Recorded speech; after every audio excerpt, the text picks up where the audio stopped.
இங்கே கமராக்கு முன்னால் வீரவசனம் பேசுகின்றவர், கமராக்கு முன்னால் கண்டால் வீரவசனம் பேசுவார். தமிழரின் கலாச்சாரமானது ஒருத்தனுக்கு ஒருத்தி, உங்களுக்கு யார் என்று கூட தெரியாது. அன்று வந்து இங்கே கூறுகிறார், நான் அங்கே மலைய மக்கள் இங்கே இங்கே.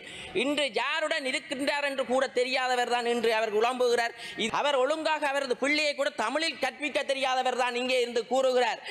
முகப்புத்தகத்தில் ஒழுங்காக தமிழில் கூட வசனத்தை எழுத தெரியாமல் நாங்கள் சிங்களத்தில் கதைக்கும் போது ஒரு சில மம நம என்று விட்டோம், அதை பெருசாக தூக்கி கதைப்பதுதான். உங்களது முகப்புத்தகத்தில் ஒழுங்காக எழுத தெரியாதவர்கள் நீங்கள் தமிழர்களா என்று நாங்கள் கேட்க விரும்புகிறோம். நேற்று 4 நிமிஷம் நீங்க நிப்பாட்டினீங்க, ஆனா இன்றைக்கு வரை நிப்பாட்டல. இது இந்த மூலாசனத்துக்கு வந்து அவமரியாதை. முதல்ல தயவு செய்து இருக்க வேண்டாம், தயவு செய்து அங்கால போயிருங்க. உங்களுக்கு வெக்கம் மானம் ரோசம் இருந்தா தயவு செய்து அந்த கதிரையில இருக்க வேண்டாம். எம்மை பொறுத்த வரைக்கும் தெரியும், வடமாகாணத்தில் இதுவரை காலமும் யாரும் எவரும் கண்டு காணவில்லை மின்சக்தி தொடர்பாகவும் எரிசக்தி அமைச்சின் தொடர்பான விதிகள் தொடர்பாகவும். ஆனால் நாங்கள் வந்து வடமாகாணத்தில் முதல் முறையாக எண்ணெய் தாங்கி நிலையத்தை ஒன்றை அமைத்திருக்கின்றோம் காங்கேசன்துறையில். இதற்கு முதல் அனுராபுரம் போன்ற பிரதேசங்களுக்கு சென்றுதான் எரிபொருள்களை நிரப்பி வந்து எரிபொருள் நிலையத்திற்கு வழங்கப்பட்டது. ஆனால் நாங்கள் முதல் முறையாக யாழ்ப்பாணம் காங்கேசன்துறை பிரதேசத்தில் நிறுவி அங்கிருந்து விநியோகத்தை வடமாகாணத்துக்கு வழங்கி கொண்டிருக்கிறோம். அதே நேரம் அதற்கான எரிபொருள்களை வாகனங்களில் கூடாகத்தான் இதுவரை காலமும் வழங்கி வருகின்றோம். ஆனால் அதற்கான மாற்று ஏற்பாடாகவும் புகையிரத நிலையத்திற்கு ஊடாகவும் அந்த எரிபொருள் நிரப்பு நிலையங்களை நாங்கள் மேற்கொள்வது தீர்மானித்திருக்கிறோம். அந்த எண்ணெய் டாங்கிக்கு எரிபொருள் பாதையை அமைப்பதற்கு கூட நாங்கள் நடவடிக்கை எடுத்து வருகிறோம். அதே நேரம் எங்களுக்கு தெரியும், வடமாகாணத்தில் அதிகளவான தீவுகள் இருக்கிறது.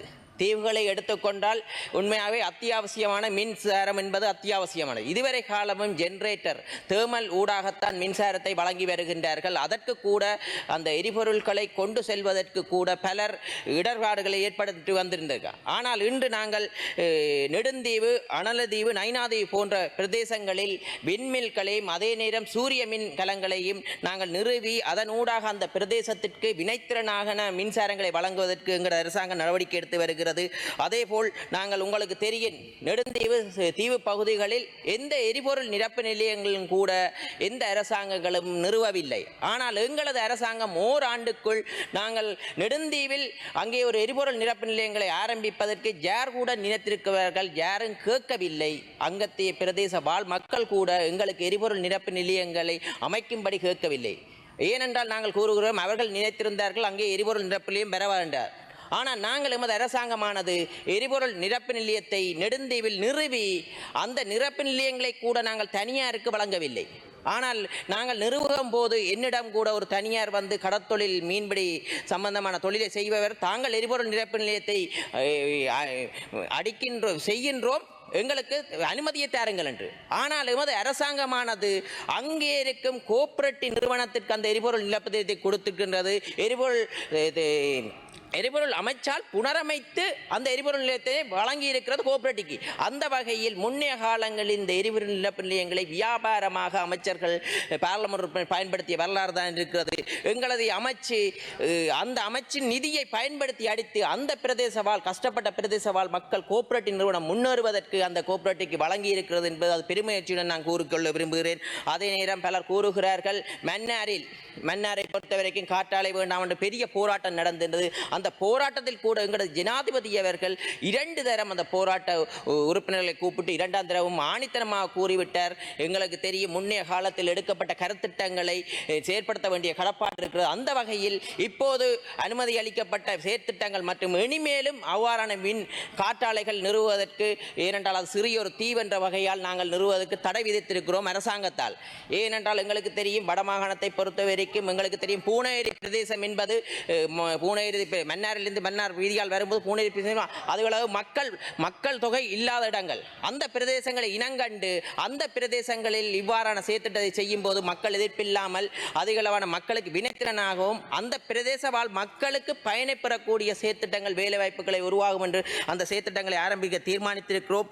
அதே நேரம் உங்களுக்கு தெரியும், மீன்பிடிக்கு கூட வலுசக்தியினூடாக மீன்பிடி இயந்திரங்களை உருவாக்குவதற்கான ஆய்வுகள் கூட நடைபெற்று வருகிறது. இதுவரை காலமும் எரிசக்தி கூடாகத்தான் மீன்பிடியை பயன்படுத்தி வருகிறார்கள்.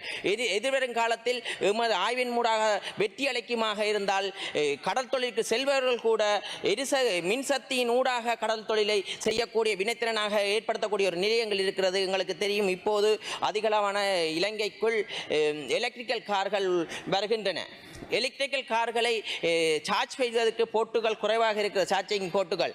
அதனால் அந்த செயற்திட்டத்தையும் கூட நாங்கள் இந்த அரசாங்கம் வந்தவுடனேயே 10 நிறுவுவதற்கு தீர்மானித்து இன்று 7 நிறுவி இருக்கின்றோம். மேலதிகமாக 3 அதன் ஊடாக வெற்றி அளித்திருக்கின்றது. அதனால் அனைத்து பிரதேசங்களையும் இந்த எரிபொருள் நிரப்பு நிலையங்களுடன் மின்சாரத்தை சார்ஜ் செய்யக்கூடிய உபகரணங்களை பொறுத்துவதற்கு நாங்கள் தீர்மானித்திருக்கிறோம். அந்த வகையில் எமது வடமாகாண அபிவிருத்தியானது எமது அரசாங்கம் ஒவ்வொன்றாக அவதானித்து முன்னோக்கி நகர்கின்றோம். இந்த ஒரு வருடத்திலேயே செய்ய முடியாத வேலைகளை செய்திருக்கிறோம். ஏனென்றால் நெடுந்தீவில் எரிபொருள் நிரப்பு நிலையம் யாரும் நிறுவுவார் என்று நினைத்திருக்க முடியவில்லை. இங்கே இருப்பவர்கள் ஒரு சிலர் பலர் கூறுகிறார்கள், எங்களது பாராளுமன்ற உறுப்பினர் பதவியை ரிசைன் பண்ணிவிட்டு போகும்படி. உங்களுக்கு தெரியும், இங்கே பாராளுமன்றத்தில் இருந்தவர் கூட கோட் சூட்டை அணிந்து கொண்டு யாழ்ப்பாணத்தில் வேட்டியுடன் வலம் பெறுபவர் இன்று பாராளுமன்றத்துக்கு கூட வர துப்பில்லாதவர்கள். தமிழரசு கட்சி என்ற ஒரு கட்சியை அழிப்பதற்கான மூல காரணமாக இருந்தவர்கள் வெளியிலிருந்து கூறுகிறார்கள், இங்கே இருக்கிற அமைச்சர்கள் அதே நேரம் பாராளுமன்ற வெளியேற வேண்டும் என்று. அவரிடம் நான் ஒன்றை கூறுகிறேன், அவருக்கு முதுகெலும்பிருக்குமாக இருந்தால் யாழ்ப்பாணத்தில் சென்று உங்களது பிள்ளைகள் எங்கே இருக்கிறார்கள், உங்களது பிள்ளைகள் யாரை திருமணம் செய்திருக்கிறார்கள் என்று கூட துணித்தலாக கூற முடியாதவர் தான் அங்கே இருப்பவர், வெளியில் இருப்பவர். அதே நேரம் நான் ஒன்றை கூறுகிறேன், இங்கே கமராக்கு முன்னால் வீரவசனம் பேசுகின்றவர், கமராக்கு முன்னால் கண்டால் வீரவசனம் பேசுவார். ஆனால் இங்கே தமிழர்களை கொன்று அழித்தவர்களுடன் கமராக்கு பின்னால் நின்று கூட்டாக கைகோத்து கொண்டு நிற்பவர்கள் தான் இங்கே இருப்பவர்கள். அதை நான் ஒன்று கூறுகிறேன், எங்களை பார்த்து கூறுகிறார் அவர் எங்களை பதவி விலக வேண்டும் என்று. அவருக்கு கூட அட்மினிஸ்ட்ரேஷன் இல்ல, பரீட்சையில் எழுத தெரியாமல் பாஸ் பண்ணாதவர் தான் இங்கே வந்து பல வெட்டி வீத்துக்களை பார்லமெண்ட் கமராவுக்கு மட்டும்தான் வெட்டி வீத்துக்களை வீத்துகிறாரே ஒழிய மக்களுக்கான இல்லை. நாங்கள் மக்களுக்கான அபிவிருத்தியை செய்து கொண்டு வருகிறோம். இந்த கதையால் மாவட்டம் முன்னேறாது என்று நான் கூறிக்கொள்கிறேன். அதற்கு முதல்ல இவருக்கு கூற வருகின்றேன், இவர் தமிழரின் கலாச்சாரமானது ஒருத்தனுக்கு ஒருத்தி, அதை கூட நிறுவ தெரியாதவர், அவருக்கு யார் என்று தெரியாது, பக்கத்து வீட்டோ அயல் வீடோ அவருக்கு கூட தெரியாது. அப்படிப்பட்டவர் தான் இன்று பல விவாதங்களை முன்னெடுக்கின்றார். அவருக்கு கொண்டே கூறுகிறேன், தமிழரின் கலாச்சாரமானது ஒருத்தனுக்கு ஒருத்தி, உங்களுக்கு யார் என்று கூட தெரியாது. அன்று வந்து இங்கே கூறுகிறார், நான் அங்கே மலைய மக்கள் இங்கே இன்று யாருடன் இருக்கின்றார் என்று கூட தெரியாதவர் தான் இன்று அவர் உலம்புகிறார். இந்த இனவாதத்தின் வலை ஏற்பட்ட போது இங்கே இருக்கும் தமிழ் கட்சிகளும் சிங்கள கட்சிகளும் சந்தோஷமாக இருந்ததை நான் அவதானித்திருந்தேன். ஏனென்றால் அவர்களுக்கு அந்த இனவாதத்தில் தான் தூங்கி பழக்கம், இனவாதத்தின் ஊடாகத்தான் வாக்குகளை பெற்று பழக்கம். நாங்கள் இன ஐக்கியத்தை ஏற்படுத்தி நல்லதொரு சமுதாயத்தை உருவாக்க வேண்டும் என்று எங்களது பயணத்தை மேற்கொண்டிருக்கும் போது இவ்வாறான செயற்பாடுகளை செய்து திரும்பவும் நாட்டு மக்களை அழிக்காதீர்கள் என்று கூறுகிறேன். ஏனென்றால் உங்களது பிள்ளைகள் பாதிக்கப்பட மாட்டார் இனவாதத்தில். ஏனென்றால் உங்களது பிள்ளைகள் எல்லாம் தென்பகுதியில் ஆங்கில ஸ்கூலில் படிக்கிறார். அவர் ஒழுங்காக அவரது பிள்ளையை கூட தமிழில் கற்பிக்க தெரியாதவர் தான் இங்கே இருந்து கூறுகிறார். முகப்புத்தகத்தில் ஒழுங்காக தமிழில் கூட வசனத்தை எழுத தெரியாமல் நாங்கள் சிங்களத்தில் கதைக்கும் போது ஒரு சில மம நம என்று விட்டோம், அதை பெருசாக தூக்கி கதைப்பதுதான் இவருடைய பழக்கம். நாங்கள் அவரிடம் ஒன்றை கூறுகிறோம், தமிழில் கூட உங்களது முகப்புத்தகத்தில் ஒழுங்காக எழுத தெரியாதவர்கள் நீங்கள் தமிழர்களா என்று நாங்கள் கேட்க விரும்புகிறோம். ஒருவேளை சிங்களவர்களா மாறிவிட்டார்கள், மாறினாலும் பிரச்சனை இல்லை, மாறத்தான் வேணும். ஏனென்றால் கொழும்பில் தான் இருக்கிறார், அவர் திருமணம் செய்ததை அப்படி யாரை திருமணம் செய்திருக்கிறேன் என்று கூட கூற முடியாதவர்கள் தான் தமிழர்களின் கலாச்சாரத்தை தமிழர்களின் கலாச்சாரத்தை மேலே உயர்த்த போகிறார்களா கேட்கிறேன் அவரிடமே. ஆனால் இன்று அவர் பெரிய பீத்தாண்டிகள் மாதிரி கமராவுக்கு முன்னால் தமிழ் வசனம் கதைக்கிறார், தமிழரை உசுப்பேற்றுவதன் விதமாக செயற்படுகிறார். இவ்வாறு உசுப்பேற்றிய தமிழர்களை கொலை செய்த வரலாறு தான் இருக்கிறது. அவர்கள் ஒருமித்து தமிழ் சிங்கள முஸ்லீம் அனைவரும் ஒருமித்த நாட்டை கட்டியெழுப்பிக்கின்ற வரும், அதுக்கு ஆதரவை தாருங்கள் என்று கூறிக்கொண்டு விடைபெறுகிறேன். நன்றி, வணக்கம்.